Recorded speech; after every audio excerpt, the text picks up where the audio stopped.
말씀을 전해드립니다. 자기가 참으로 사랑했던 첫사랑의 여인이 죽자 그 시련의 상처를 달래기 위해서 종교에 투신했던 한 젊은이가 있었습니다. 이 사람은 각고의 노력으로 종교에서 상당한 성공을 거두었습니다만 더럽고 초한 정치 게임에 말려서 누명을 뒤집어 쓰게 됩니다. 그래서 결국은 자기 고향 꽃의 도시 비렌체에서 추방되어서 다시는 돌아올 수 없는 몸으로 거지 같은 방랑 생활을 시작합니다. 사랑도 정치도 모두 실패하고 고독한 방황길에 들어선 어느 날 밤 그는 하늘을 보고 누워서 새로운 꿈을 꾸기 시작을 합니다.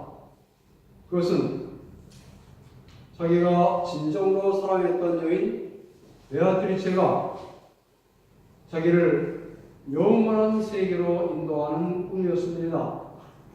그리고 그는 붓을 들어서 작품을 쓰기 시작을 하니 이렇게 해서 탄생한 장편의 배서사시가 단테의 그 유명한 신곡이라고 하는 작품입니다. 사람들이 살아가는 것을 보면 하나의 꿈이 사라질 때 너무 쉽게 그리고 너무 빨리 인생의 모든 꿈을 접고 포기하고는 합니다. 그러나 꿈은 하나로 끝나는 것이 아닙니다. 테니슨의 시 가운데 이런 아름다운 시가 있습니다. 하나의 꿈이 모든 것이 아니어라. 조물주가 내리는 꿈들의 수요는 내 꿈꾸는 밤들의 숫자만큼이나 많으니 어제 사라진 꿈으로 하여 내일의 꿈을 포기할 이유가 무엇인가? 친구여, 내일을 위하여 이 밤은 다시 찬란한 꿈을 꾸세나. 그러므로 하나의 꿈이 좌절되었다고 해서 모든 것이 다 끝났다고 더 이상 꿈꾸는 것은 의미 없다고 꿈꾸는 일을 포기해서는 안 됩니다. 왜냐하면 꿈은 계속해서 하나님께로부터 주어지기 때문입니다. 그 아름다운 꿈을 잘 받아들이는 사람이 바로 우리 그리스도인의 삶인 것입니다. 특별히 십자가 부활의 은총으로 하나님의 자녀가 된 성도들은 첫째, 하나님 나라에 대한 영롱한 꿈을 항상 꾸고 살아가야만 합니다. 세상 떠나서 들어가는 천국도 물론 우리에게 소중합니다만 의리와 평강과 희락을 통해서 성령 안에서 누리는 하나님 나라의 꿈을 항상 우리 안에 영롱하게 꿈꾸어야만 합니다. 그리고 세상을 살아가는 동안에 예수 그리스도의 대속의 은혜로 말미암아 우리 가운데 베풀어지는 영육간의 축복을 받는 꿈,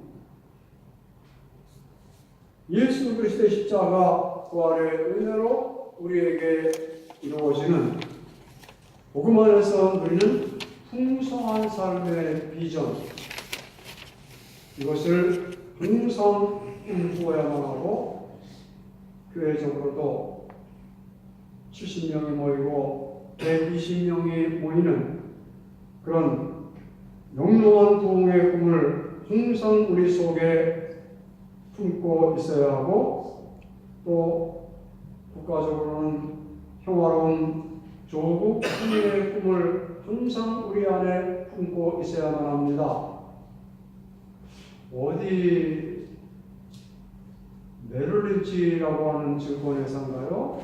미국의 그 회사가 우리나라 통일 이후에 대한민국을 평가를 했는데 저는 전문가가 아니니까는 읽어보고 이렇게도 평가를 할 수 있나 하는 생각이 들었습니다만 남과 북이 평화롭게 공존하면서 경제 교류를 할 수 있다고 하면은 우리나라가 세계 2위까지 도약, 일본을 넘어서는 세계 2위까지 도약을 하는 그런 가능성을 내포한 나라라고 하네요. 이 꿈을 우리가 접을 이유가 없는 것입니다. 이런 찬란한 꿈들이 항상 우리 안에 영롱하게 살아 있어야 되는 것입니다. 옛날 중국 사람들은 그런 속담을 대단히 좋아했습니다. 뽕잎이 비단된다. 뽕잎이라고 하는 것은 하나의 나뭇잎이에요.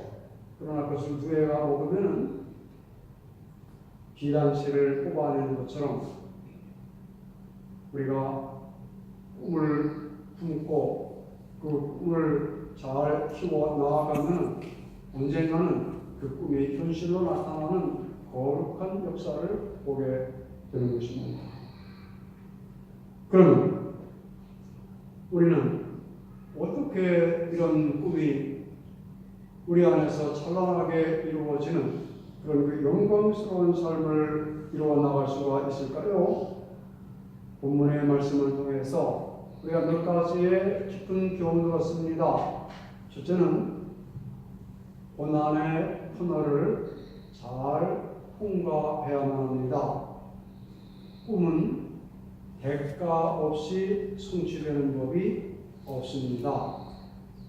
반드시 고난의 터널을 지나가야 될 때가 많이 있는데 그 고난을 잘 감내하고 그 고난을 통해서 성숙해진 사람만이 이 꿈의 실현에 도달할 수가 있는 것입니다. 오늘 본문을 우리가 다 읽었기 때문에 다시 설명드리지 않겠습니다만 요셉은 그가 꿈으로 인해서 감당하기 힘든 긴 고난의 터널을 지나갑니다. 웅덩이에 빠져서 죽을 위기를 당해야만 했고 그때 아찔하지 않았겠습니까? 그들이 그를 죽이자고 그렇게 모의를 하고 웅덩이에 빠뜨렸을 때에 정말 이건 끔찍한 고통이었습니다. 노예로 팔려가서 약 13년 이상의 오랜 세월을 이 귀한 아들이 모진 고난을 받으면서 지나는 그 고통의 시간 뿐만 아니라 정절을 지키다가 부고를 당해서 살아나기 힘들다고 하는 애국의 감옥에서 보냈던 그 길고 어두운 고난의 시간들 이건 정말 견디기 힘든 고통의 시간들이었습니다. 그러나 요셉은 그 모든 것을 다 감당합니다. 그 안에 첫째로 하나님을 향한 믿음이 있었고 하나님이 그와 함께 하신다는 믿음이 있었고 하나님께서 그에게 주신 영롱한 꿈이 있었기 때문입니다. 그래서 그는 이 고난을 지나오면서 정금 같은 믿음의 사람으로 자기 자신을 키워낼 뿐만 아니라 더 하나님을 의지하는 사람, 하나님이 쓰실 수밖에 없는 그런 그 축복의 사람으로 은총의 사람으로 변화되어서 마침내 애굽의 총리가 되어서 세계 정세를 주도하는 그런 인물이 될 수 있었던 것입니다. 제가 설교를 준비하면서 우리가 살던 역사 속에서 비슷한 고통과 절망을 경험했던 한 사람을 떠올렸습니다. 노벨 평화상 수상자이자 남아공의 대통령을 지냈던 누굽니까? 넬슨 만델라라고 하는 사람이었습니다. 흑백의 차별이 없는 세상을 꿈꾸던 그가 케이프타운 로건 섬에서 그리고 폴스워 감독에서 보낸 26년간의 세월 종신형을 선고받았었습니다. 그러나 26년을 살고 그 깜깜한 세월을 보내던 이 고통의 시간들, 이걸 어떻게 우리가 사람의 말로 형용할 수가 있겠습니까? 그러나 법률을 전공했던 이 사람은 감옥 속에서도 한시를 헛되게 보내지 않습니다. 여전히 그 안에서 흑백의 차별이 없는 조국 남아공의 미래를 꿈꾸면서 끊임없이 법 학문을 공부하고 인문학을 공부하면서 자기 자신을 연단해 나아갔고, 감옥 안에서도 죄수들의 인권을 위해서 투쟁을 하면서 그렇게 오랜 시간을 보내다가 마침내 그런 수감 생활에서 풀려나는 그런 놀라운 역사를 경험하게 되고 모든 것을 마치고 노벨상을 수상하며 흑백의 차별을 무너뜨리는 그런 위대한 역사를 일군 그런 그 남아공의 대통령으로 남게 되었던 것입니다. 인생에는 누구에게나 크고 작은 일을 이루어 나가는 과정에 이런 고난의 과정이 있는 것입니다. 그러나 그 고난이 아무 의미 없고 뜻이 없는 게 아니에요. 그 고난을 통해서 하나님은 정금 같은 믿음의 사람으로 그를 변화시켜 나아가기도 하고 또 때로는 그의 인격을 풍성하게 하고 그의 그릇을 키워주고 그리고 모든 사람들의 심정을 품을 수 있는 넓은 사람으로 만들어 주시는 것입니다. 그래서 시편 기자는 말씀하시기를 고난당한 것이 내게 유익이었다. 이로 인해서 내가 주의 율례를 배우게 되었나이다. 그래서 생각하는 사람이라고 하는 대작을 만든 로댕은 극렬히 자신을 연단해 보지 못한 사람은 내 작품을 보지 말라고 했습니다. 이해를 못하니까는 그 한 작품을 만들기 위해서 그가 작가로서 겪었던 고뇌를 이해할 수가 없을 테니까요.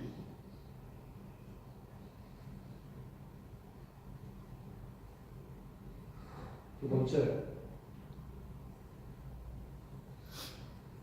꿈의 성취를 위해서는 작은 일에 충성스러워야만 합니다.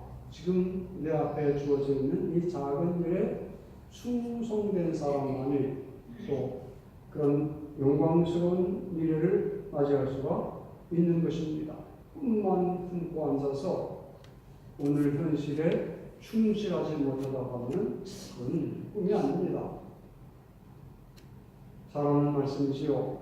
미국의 유명한 카네기 강철회사의 후계자는 찰스 수왑이라고 하는 사람이었습니다. 그는 놀랍게도 초등학교도 못 나온 참으로 회사에 처음 들어올 때는 자격부였던 사람이었습니다. 그런데 무슨 일을 맡든지 그는 최선을 다하고 언제나 성실함과 밝은 꿈을 지니면서 그렇게 회사를 다니고 모든 일을 해왔습니다.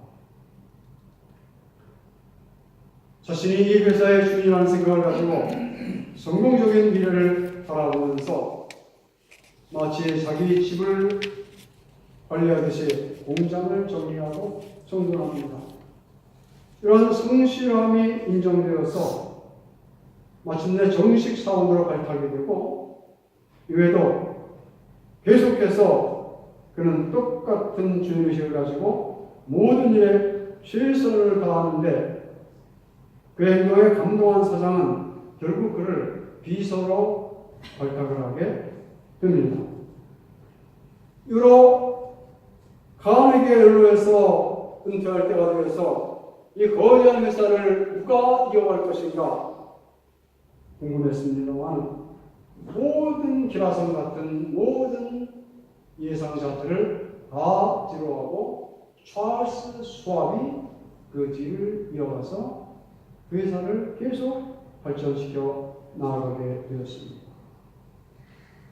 그 성실함, 그 진실함, 그 작은 일에 충성된 이것이 큰 일을 하게 된 놀라운 일로, 축복으로 이어지게 되었던 것입니다. 오늘 성경 본문의 주인공 요셉이 그렇게 충성스러운 사람이었습니다. 오디발 장관의 집에서 노예살이를 하는데, 모심살이를 하는데 얼마나 얘가 지극히 작은 일에 충성을 다하고 성실한지, 오디발 장관이 그 집안의 모든 대소사일을 다 그에게 위임을 했다고 했습니다. 네. 옛날에 남강 이승원 선생님이 모순살이를 할 때에 주인의 요강을 닦는데 아침마다 그 요강을 깨끗이 닦아야 되는 것을 보면서 한 번도 허투루 하는 일이 없습니다. 주인이 혼잣말로 그랬다는 거 아닙니까? 저 자식은 뭐가 돼도 크게 됩니다. 이 민족의 지도자가 되지 않았습니까? 감옥에 요셉이 들어갔습니다만, 감옥 안에서도 모든 봉사, 작은 일에 최선을 다하고 충성을 다하니까 전옥이 또 그를 전적으로 신뢰해서 모든 일을 다 맡기네요. 이렇게 사랑받고 신뢰받다 보니까 마침내 하나님 앞에서 하나님을 불려나갈 그런 축복의 때를 맞이하게 되었던 것입니다. 세 번째, 꿈 중에서 가장 고귀한 꿈은 우리가 예수님을 닮아가는 꿈입니다. 할렐루야. 네. 우리가 부름받은 목적이 있어요. 우리가 예수님을 믿고자 하는 목적이 있습니다. 예수 믿고 복받아서 잘 되고, 이건 나중 얘기고, 정말 중요한 목적은 예수 그리스도를 닮고 그를 살고자 우리는 부름을 받은 것입니다. 그래서 신앙의 성공은 그분을 얼마큼 닮았느냐, 그 교회의 영성의 척도는 그 교회가 얼마나 예수님을 닮았느냐, 그 사람의 신앙의 풍성함은 그 사람이 얼마나 예수님을 닮아가느냐에 있는 것이지, 오래 믿었다, 뭐 세상적으로 무슨 이것이 아닙니다. 얼마만큼 그가 예수님을 닮았는가, 이것이 소중한 것입니다. 오늘날 성도들이 꿈을 꾸라고 그렇게 말씀을 듣고, 그래서 꿈을 꾸긴 꾸는데 세상 헛된 꿈을 잔뜩 품고 그렇게 살아가는 사람들이 많은 것을 보게 됩니다. 그런 꿈꾸라고 우리를 부르신 게 아니에요. 아침 이슬 같은 것들입니다. 오직 주 예수 그리스도를 닮고 그분을 전하고 그분을 위해서 살아가는 것, 그리고 하나님의 나라의 거룩한 소망을 꿈꾸라고 하나님 우리에게 이런 은총을 베풀어 주신 것입니다. 말씀을 마치겠습니다. 이 곤고한 시대에, 이 살기 어려운 시대에 꿈을 말한다는 것이 현실성이 떨어진 일 같고 고단한 삶에 부딪히는 것이 없는 것 같이 여겨집니다만 꿈이 없으면 그 사람은 미래가 없습니다. 그 사람이 앞으로 어떻게 될 사람인가, 그 교회가 앞으로 어떻게 될 교회인가, 그것을 알 수 있는 것은 그 사람 안에 어떤 꿈이 있는가. 그러므로 꿈이 없는 백성은 망한다는 성경의 말씀은 진리입니다. 여러분 안에 아무리 세상이 어렵고 환경이 어려워도 예수 그리스도 안에서 하나님 나라 그 거룩한 꿈, 예수를 닮아가는 꿈, 그리스도 예수 안에서 풍성하게 살아가는 풍요로운 삶의 꿈, 조국 통일의 이 아름다운 꿈, 이런 영롱한 꿈이 여러분의 반짝반짝 늘 빛나시기를 예수님의 이름으로 축원합니다.